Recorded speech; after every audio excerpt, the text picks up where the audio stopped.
Assalamu alaikum wa rahmatullahi wa barakatuh. La page 49. Inna alhamdulillah. Wa salatu wa salam ala rasulillah.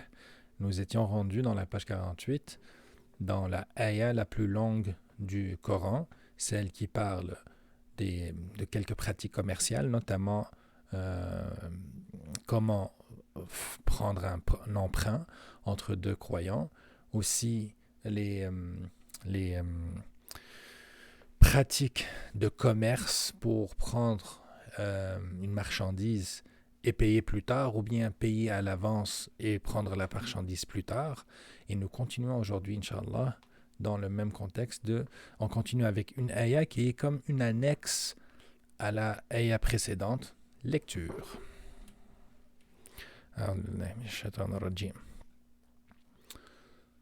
وإن كنتم على سفر ولم تجدوا كاتبا. Mais si vous êtes en voyage et ne trouvez pas de scribe, vous ne trouvez pas quelqu'un qui va vous écrire ce contrat d'emprunt ou bien de transaction avec un aspect de retard de paiement ou retard de réception de marchandises. Et vous ne trouvez pas de scribe, katiban, quelqu'un qui va écrire ce contrat pour vous. Farihanum maqabuda.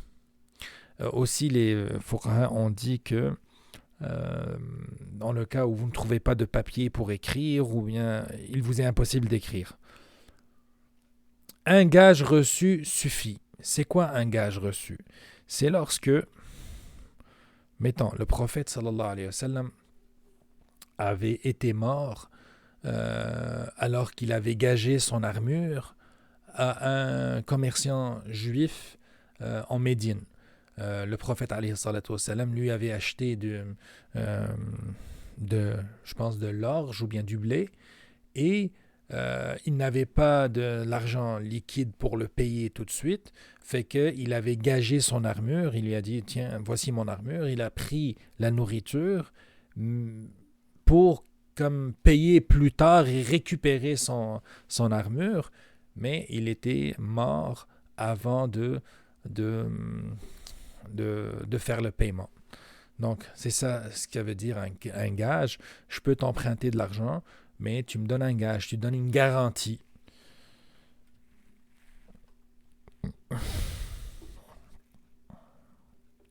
Et donc, un gage reçu suffit. Ça peut être des bijoux, ça peut être un animal, c'est-à-dire un chameau, ça peut être une voiture. Allahu a'lam. فإن أمن بعضكم بعضا فليؤدي الذي اؤتمن أمانته وليتق الله ربه. S'il y a entre vous une confiance réciproque, que celui à qui on a confié quelque chose la restitue. C'est-à-dire que s'il y a une confiance qui s'établit entre les deux parties, le gage n'est plus nécessaire, mais plutôt il peut être retourné, et à condition que le paiement se fasse plus tard. Et qu'il craigne Allah, son Seigneur. وَلْيَتَّقِ رَبَّهُ. Vous voyez que et qu'il craigne Allah, son Seigneur. Toujours, les musulmans, tout ce qu'on fait, nous serons tenus responsables devant Allah pour toute action qu'on fait. Et donc, même dans le secteur monétaire, nous devons craindre Allah, et que ceci nous incite à être d'une moralité imminente et d'être des gens équitables et des gens qui respectent leurs engagements. وَلَا تَكْتُمُوا الشَّهَادَةَ. Et ne cachez pas le témoignage. Vous vous rappelez la page précédente, on avait parlé de témoigner et tout. Et il devient péché pour le musulman de cacher le témoignage. C'est-à-dire que lorsqu'on est appelé à témoigner pour une transaction dont on a été témoin, il faut témoigner. Sinon, وَمَنْ يَكْتُمْهَا فَإِنَّهُ آثِمٌ قَلْبُهُ. Quiconque le cache a certes un cœur pécheur. Donc Allah considère que celui qui ne témoigne pas alors qu'il est supposé témoigner pour faire justice, celui qui ne témoigne pas, son cœur a péché ou bien son cœur est pécheur. فَإِنَّهُ آثِمٌ قَلْبُهُ. Ici, là, آثِمٌ قَلْبُهُ. Il n'a pas dit أَثِمَ قَلْبُهُ. C'est-à-dire ce n'est pas que son cœur a commis un péché, mais plutôt que son cœur est pécheur. Ce qui est plus grave, ce qui est plus... ce cœur est en danger. Wallahu bima ta'maluna alim. Et Allah de ce que vous faites est omniscient. Lorsqu'Allah nous dit que celui qui ne témoigne pas pour faire justice à un frère ou à un autre humain, son cœur est pécheur. Rappelez-vous, mes frères et mes sœurs, que l'islam valorise le cœur saint et que chacun d'entre nous veut rencontrer Allah avec un cœur saint. Ceux qui ne donnent pas le témoignage lorsqu'ils sont supposés le donner ont un cœur pécheur. Comment vont-ils rencontrer le Seigneur Allah avec un cœur pécheur? Avec cette ayah, nous finissons le contexte monétaire, emprunt, transaction commerciale, et nous commençons le dernier contexte de Sourate Al-Baqarah. Lillahi ma fis samawati wa ma fil ard. C'est à Allah qu'appartient tout ce qui est dans les cieux et sur la terre. وَإِن تُبْدُوا مَا فِي أَنفُسِكُمْ أَوْ تُخْفُوهُ يُحَاسِبْكُم بِهِ اللَّهُ.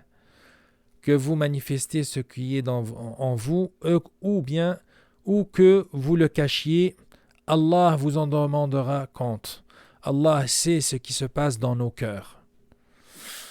فَيَغْفِرُ لِمَن يَشَاءُ وَيُعَذِّبُ مَن يَشَاءُ.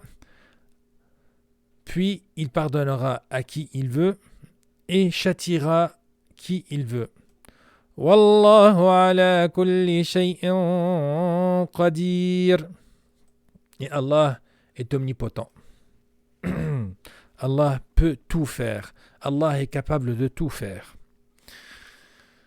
Cette ayah, les circonstances de révélation, lorsqu'elle a été révélée, des croyants se sont plaints au prophète alayhi salatu wassalam, comment Allah va nous juger et nous sur tous les aspects, même ceux qui sont à l'intérieur de nous-mêmes, que vous manifestez ce qui est en vous ou que vous le cachiez.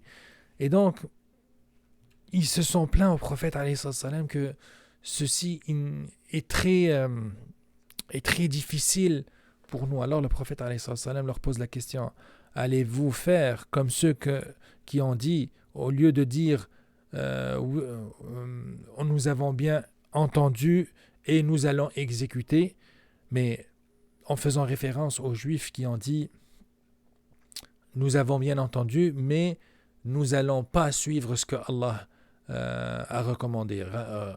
Réviser le chapitre de Sourate Al-Baqarah. Le chapitre qui parle du récit d'Al-Baqarah lorsqu'ils ont dit oui, nous avons bien entendu, mais nous refusons ce qui vient d'Allah. Et donc, lorsque les compagnons du prophète alayhi salatu wassalam ont dit oui, tel que le prophète alayhi salatu wassalam leur a ordonné de dire bien entendu et nous allons faire de notre mieux et nous allons le faire, Allah a révélé la ayah suivante pour réduire cette obligation ou bien de limiter l'obligation à la capacité. c'est-à-dire on ne fait pas ce qu'on ne peut pas faire. Et Allah ne nous oblige pas ou bien ne nous impose pas ce que nous ne pouvons faire.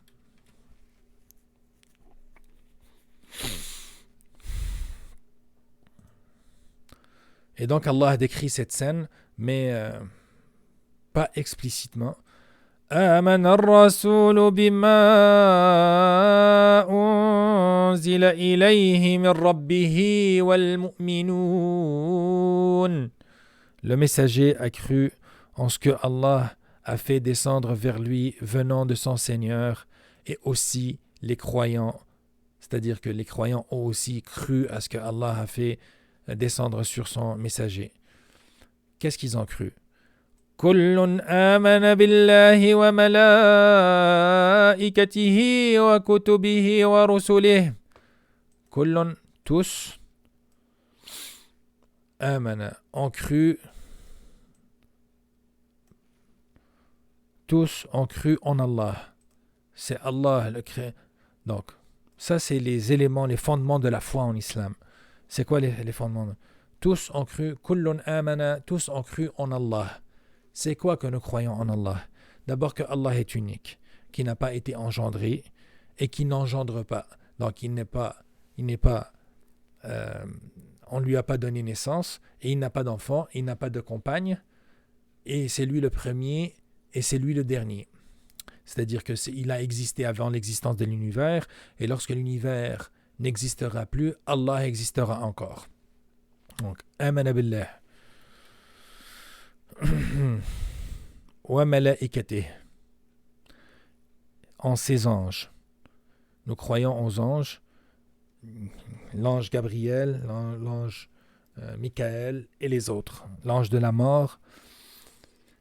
Wa kutubih, et ses livres, les livres qui ont été révélés aux prophètes et aux messagers avant le prophète alayhi salatu wassalam, comme le Zabour qui a été révélé à David, Sayyidina Daoud, comme la Torah qui a été révélée à Moïse, alayhi salatu wassalam, et comme les évangiles qui ont été l'évangile qui a été révélé à Jésus, alayhi salatu wassalam.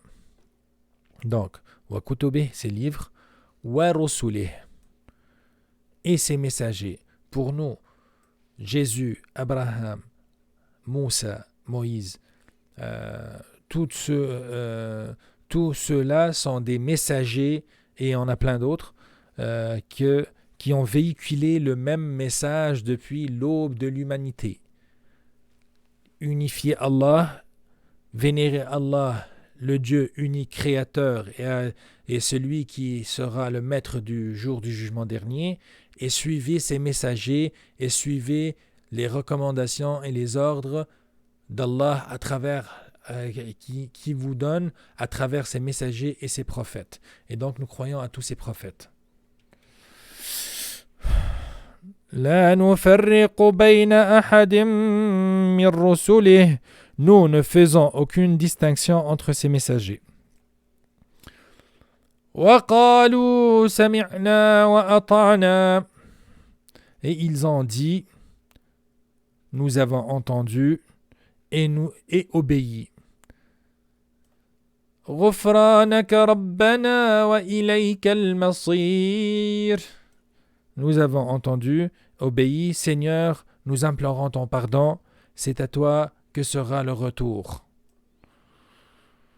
C'est-à-dire, après que nous soyons morts et ressuscités, viendra le jugement dernier, et donc chacun retournera rencontrer Allah, son Seigneur, pour son jugement, et que nous espérons réussir et aller au paradis.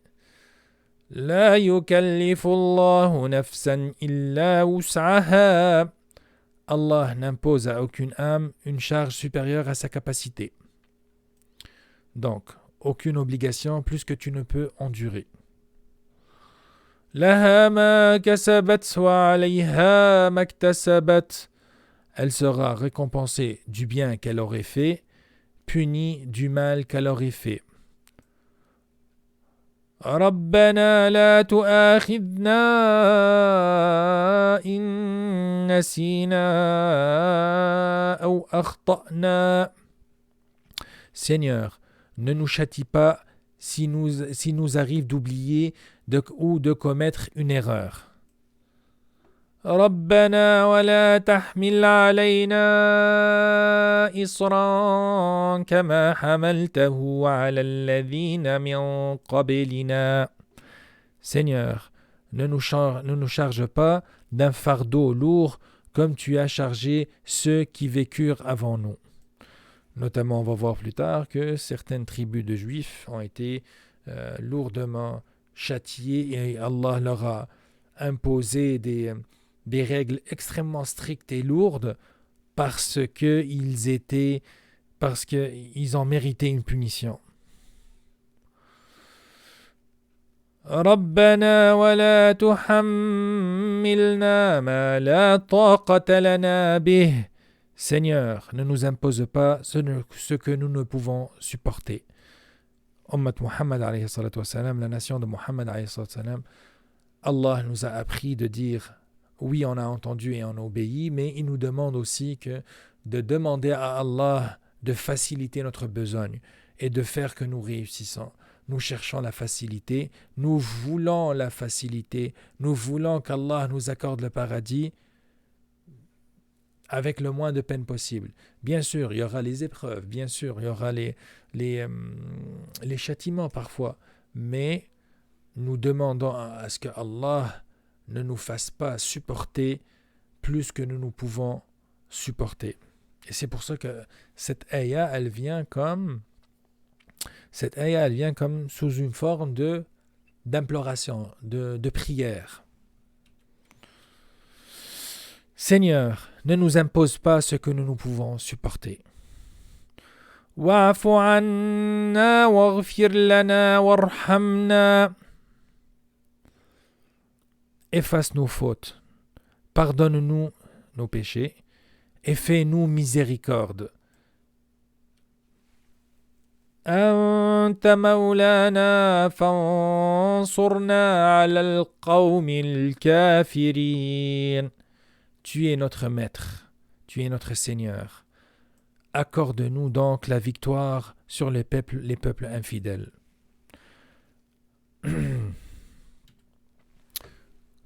Donc, cette ayah finit avec le musulman qui est humble, le musulman qui demande pardon pour ses péchés, qui demande un fardeau, qui demande d'alléger son fardeau, d'alléger ses obligations, et demande le pardon à tout oubli, à toute erreur, et demande le pardon pour les péchés que nous faisons. Là, si tu étudies bien cette prière, et si tu ressens chaque mot, tu es au plus bas de l'humilité envers Allah. Et lorsque tu es humble devant Allah, lorsque tu écrases ton ego devant Allah, là c'est le moment le plus opportun de demander à Allah des faveurs, demander qu'il nous fasse qui nous donne ses faveurs. Et donc la ayah finit avec Allah qui nous montre qu'en ce moment-là, c'est mieux de demander la victoire contre ceux qui ne croient pas, contre ceux qui vous font la guerre, contre ceux qui essayent d'étouffer votre foi. Allahumma amin. J'espère que j'ai pas fait trop d'erreurs. Allahumma ighfir lana warhamna. Wassalamu alaikum wa rahmatullahi wa barakatuh.